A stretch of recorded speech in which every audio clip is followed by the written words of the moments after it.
Video ini akan membahas tentang nama-nama senjata tradisional Sunda atau Jawa Barat. Ada 11 senjata tradisional Sunda di antaranya. Yang pertama, kujang.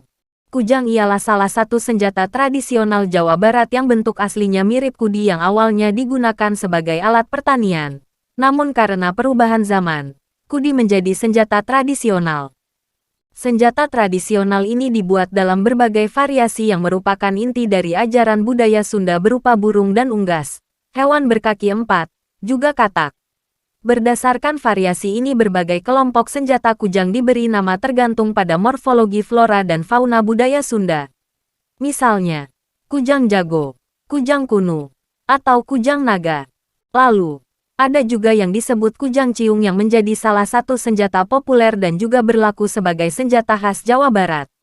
Pada umumnya kujang memiliki bentuk ujung runcing yang estetis. Fungsi kujang. Gramets dapat melihat fungsi kujang tergantung pada ukuran bilahnya. Jika ukuran bilahnya 10–15 cm, senjata kujang ini dipercaya berfungsi sebagai jimat.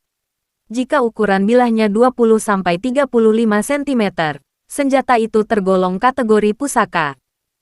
Jika panjang bilah pisau adalah 40–50 cm, maka kujang tersebut termasuk dalam kategori kapak yang berfungsi sebagai kepala kapak atau mata tombak. Selain itu, sebagai senjata tradisional Jawa Barat, kujang juga memiliki fungsi sebagai berikut digunakan sebagai simbol, seperti logo pemerintah atau organisasi. Kedua, bedok. Bedok adalah senjata tradisional Jawa Barat yang berukuran lebih besar dari kujang tetapi lebih pendek dari pedang dengan bilah yang tebal dan lebar. Senjata ini juga terbuat dari logam. Namun, saat ini pengrajin biasanya menggunakan bahan baku dari pelat mobil bekas. Penggunaan senjata bedok dapat dibagi menjadi dua jenis, yakni bedok gawe atau perkakas untuk peralatan rumah tangga seperti pertanian dan bedok soren atau ahli yang biasanya digunakan sebagai pola petarung atau jagoan dalam pencaksilat dan jawara. Fungsi senjata bedok. Fungsi bedok ialah sebagai ciri-ciri simbolik yang digunakan untuk meningkatkan harkat dan martabat pemiliknya. Jika dilihat dari segi estetika, bedok digunakan sebagai objek koleksi. Dan jika dilihat dari fungsi ekonominya, bedok mampu memberikan penghidupan bagi masyarakat. Ketiga, patik. Patik adalah senjata tradisional di Jawa Barat yang dalam bahasa Indonesia artinya kapak. Bentuk patik hampir sama dengan kapak modern di perkotaan. Secara tradisional, senjata tradisional ini digunakan oleh masyarakat untuk menebang pohon. Pada zaman dahulu, nenek moyang orang Sunda menggunakan patik sebagai alat ekspansi. Yang dimaksud ekspansi adalah membuka areal baru dengan membuka hutan. Tidak hanya itu, penggunaan kapak yang bertahan hingga saat ini adalah sebagai alat untuk mencari kayu bakar atau melakukan pekerjaan berat lainnya. Senjata ini terbuat dari besi dan memiliki ujung yang kuat dan tajam. Panjang gagang kelelawar biasanya sekitar 30–35 cm.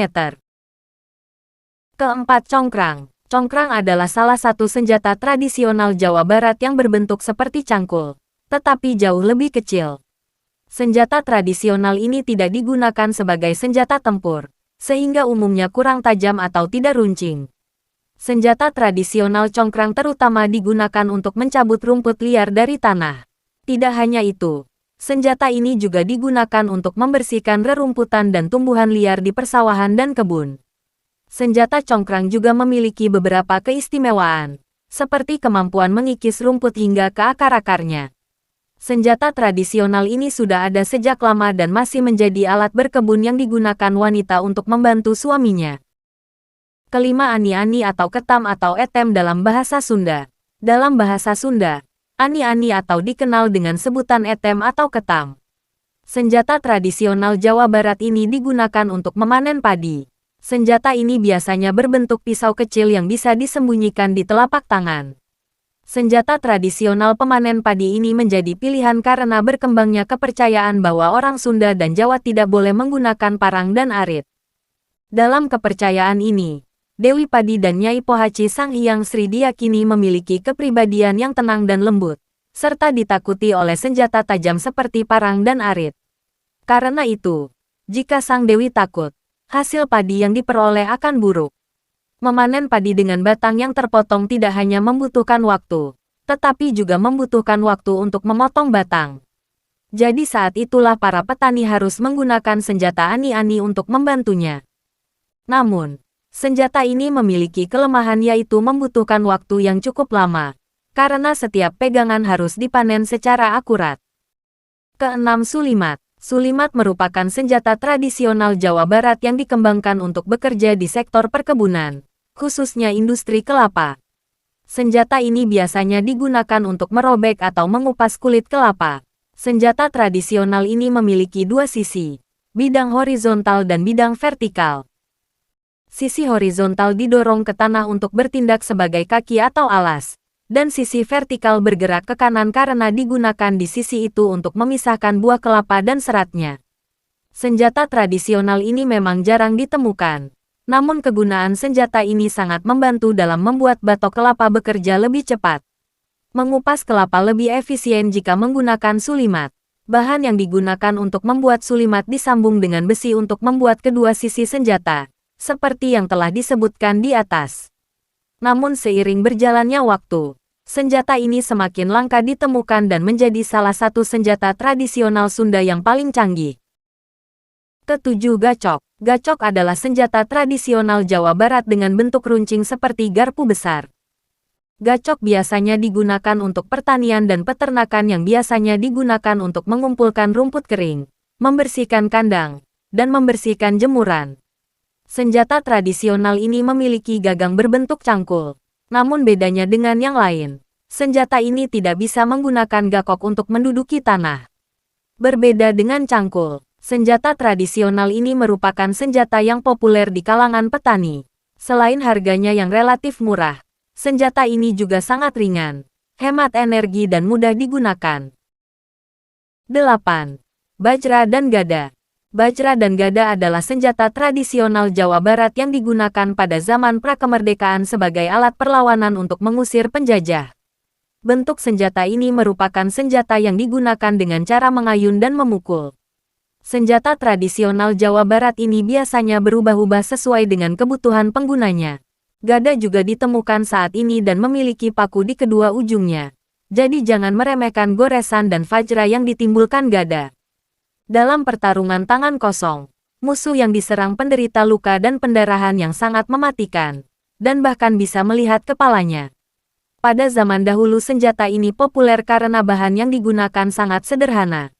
Dengan kata lain, bisa dibuat dari bahan yang keras seperti kayu jati dan besi.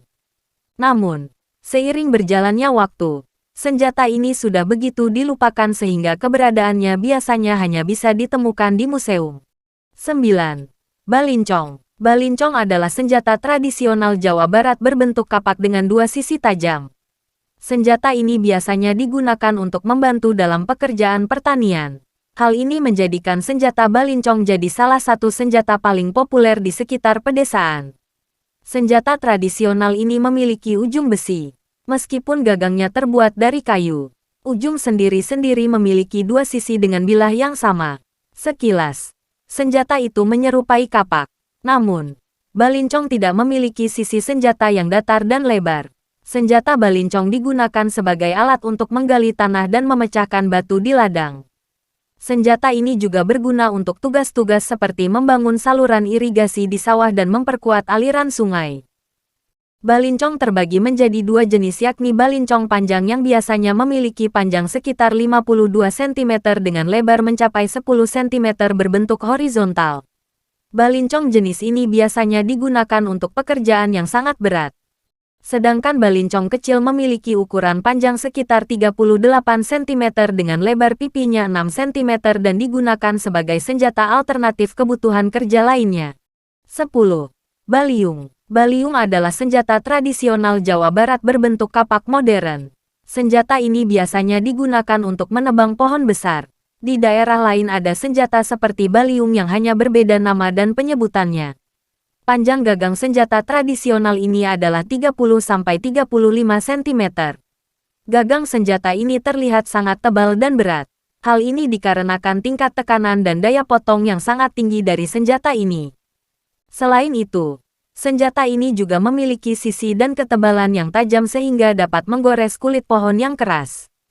Bahkan hingga saat ini senjata-senjata tersebut masih banyak digunakan oleh masyarakat, terutama untuk menunjang kegiatan di hutan. 11. Arit. Arit adalah salah satu senjata tradisional Jawa Barat yang masih eksis hingga saat ini. Arit adalah senjata tradisional berbentuk bulan sabit, dengan beberapa fungsi yang digunakan untuk mencari rumput dan senjata lainnya. Di beberapa daerah lain, masih banyak ditemukan jenis senjata tradisional berbentuk arit, seperti senjata tradisional Madura yang disebut celurit atau senjata tradisional Betawi yang disebut sabit. Nah, itulah daftar senjata tradisional Jawa Barat.